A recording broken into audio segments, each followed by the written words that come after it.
dobry, witam Państwa bardzo serdecznie. Zaczynamy cykl na dywaniku i zaczynamy bardzo filmowo, bo zaczynamy od opowieści o filmie, chyba pierwszym na taką dużą skalę o Kaszubach, a moim Państwa gościem jest Pan Eugeniusz Płyczkowski, radny powiatowy, działacz kaszubski i osoba, która miała duży wpływ i wkład w ten film. Witam serdecznie Pana redaktora, witam wszystkich widzów.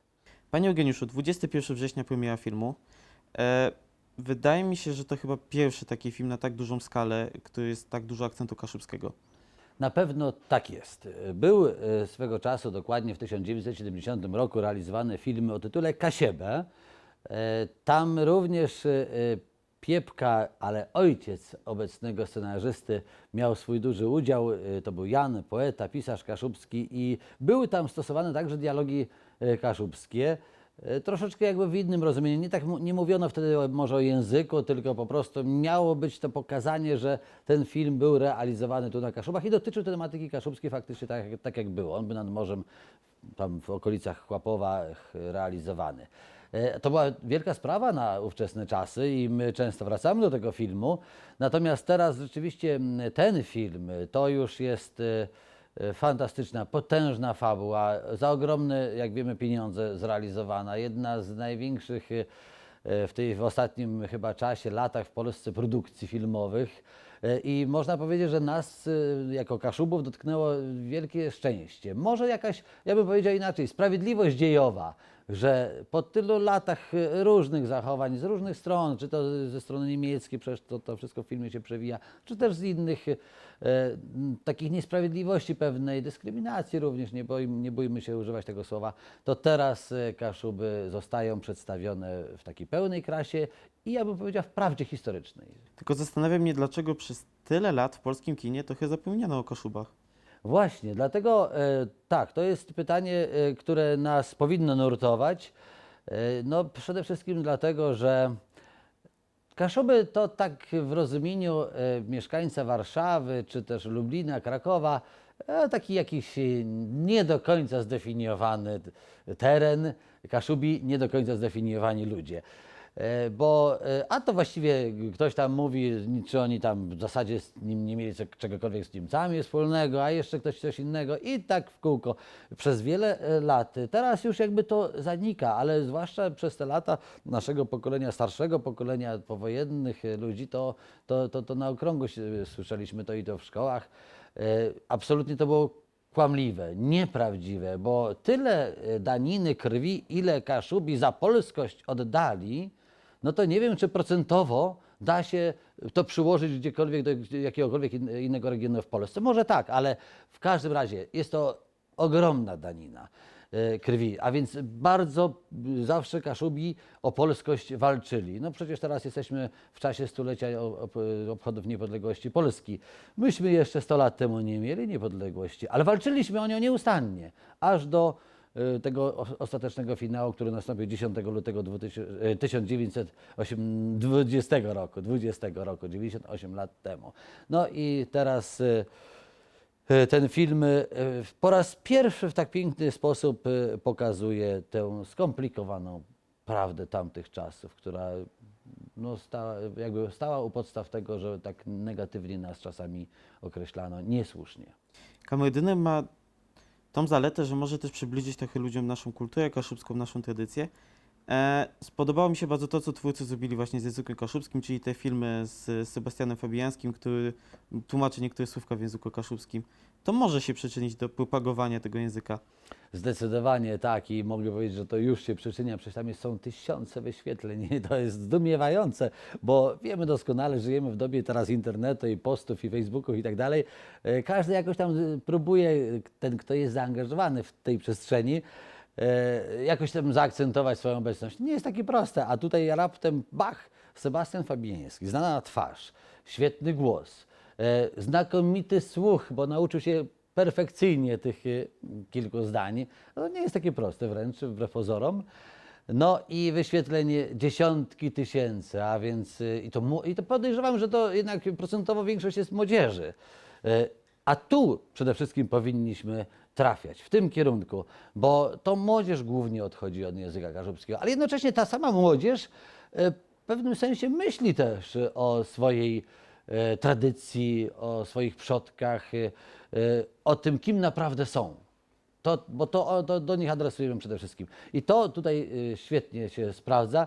No i ten film na pewno będzie miał ogromne znaczenie, ma duże znaczenie, bo przecież takiej sławy to się nigdy nie zdarzyło do tego czasu w historii kinematografii polskiej, bo nawet wspominając tamten film, to dialogi kaszubskie były głównie w wykonaniu wówczas zupełnie nieznanej postaci Jana Piepki.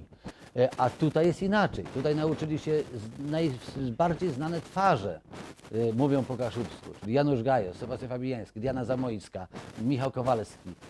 A więc te, które my lubimy, tak? Generalnie niektórzy nawet ubóstwiają gdzieś tam, oglądają chętnie i oni mówią raptem w tym języku trochę mało zrozumiałym, czasami pogardzanym, a tu w taki piękny, fantastyczny sposób.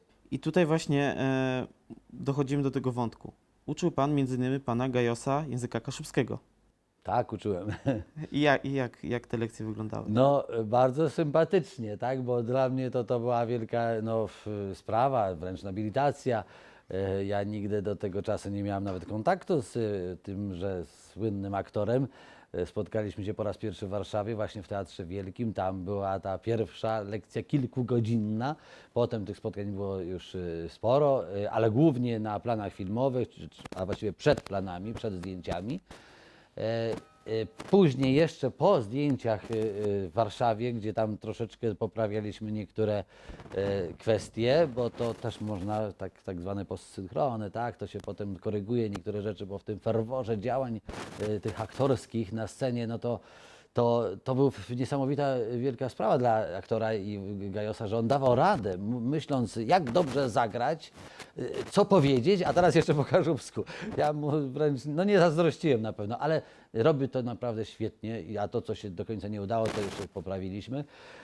A potem to też była taka wola Janusza Gajosa, który zresztą też sam chciał po kaszubsku mówić, bo do scenarzysty powiedział, do Mirosława Piepki, że skoro on gra Kaszubę, a wzorowanym przecież miał być na Antonim Abrahamie, no toż bez języka kaszubskiego to tak nieprawdziwie to by było. A on wiedział troszkę, bo bywa w Wiestarnie, zna melodię kaszubskiego, troszeczkę taką tą rybacką bardziej, ale jest nam bliska. No i on właściwie sprowokował tę całą sprawę, a potem no, kolejni aktorzy, czyli skoro on, to dlaczego nie jego filmowa żona, tak? Diana Zamojska, no ona świetnie mówi po kaszubsku w tym filmie. Nikt z nich nie jest Kaszubą, tak? Oni wszyscy są z innych regionów naszego kraju, Gajos akurat ze Śląska, Diana gdzieś z Mazur i tak dalej, natomiast wszyscy bardzo dobrze nauczyli się. Jedyna osoba, która tam jest z Kaszub, nie mówi po kaszubsku. Jest z Banina, od twórczyni właściwie jednej z najważniejszych ról, czyli Marietta, tak, a więc to jest Marianna Zydek, ta piękna dama, która bierze udział w tym mezaliansie. 21 września Kameryny i mam jedno pytanie na zakończenie. Czy ten film może być taką promocją, że w przyszłości tych filmów z wątkami kaszubskimi będzie więcej w polskim kinie? Ja bardzo w to wszystko wierzę. Wierzę w to, że on też przebudzi jakby nas, Kaszubów, do tego, by naprawdę pokochać Kaszub, żeby uczciwie podejść do wartości minionych pokoleń, do mądrości, które te pokolenia tutaj przekazały, dały nam i dzięki którym my właściwie istniejemy, bo tak to nasze życie nie miałoby większego sensu, gdyby nie to całe dziedzictwo, którego my jesteśmy spadkobiercami i obowiązkiem naszym jest je przechowywać, a jeśli my tego nie uczynimy dobrze, to jesteśmy marnymi spadkobiercami i marnymi użytkownikami tej winnicy pańskiej kaszubskiej. To jest jedna kwestia, natomiast druga to dotyczyła tego, czy czy pojawią się kolejne filmy. Pojawią się. Ja jestem wręcz przekonany o tym, bo w ogóle w ostatnim czasie my zauważamy, w ostatnich latach jakiś tutaj bardzo taki miły trend. Myślę, że też ma w tym udział swój, nieskromnie powiem, Festiwal Filmów Kaszubskich, bo troszeczkę ta kwestia, ten festiwal filmów, który tam się odbywa w Baninie, Miszewku, miał też tu swój udział u zalążków jakby tej całej idei przy kamerdynerze kaszubskiej części. Tam w związku z festiwalem powstają kolejne filmy dokumentalne, Ale coraz to więcej osób, którzy tam bywają, też jakby interesują się różnymi tematami, poznają te wartości i co chwilę jakby są zainspirowani nowymi tematami, próbują robić. No, są osoby, które co chwilę wiemy, takie Ewelina Kaczewska czy tam inne osoby. Ale też oczywiście myślimy o tej wielkiej kinematografii i wiem, że już są takie działania. Ja niedawno miałem telefon właśnie z jednej wytwórni, która chce coś, jakiś film zrobić, jeszcze nie znam dokładnie fabuły, związanej z turystyką na Kaszubach, ale tą nadmorską bardzo. Nie wiem, ile z tego tam wyjdzie, ale to nieważne. W każdym razie, bądź razie dzieje się w tym temacie coraz więcej i jestem przekonany, że będzie się działo. To ja bardzo mocno dziękuję za rozmowę i zapraszamy 21 września na premierę filmu Kamerdyner. Dziękuję najmocniej. Moim Państwa gościem był pan Eugeniusz Pyczkowski. Dziękuję serdecznie, do zobaczenia.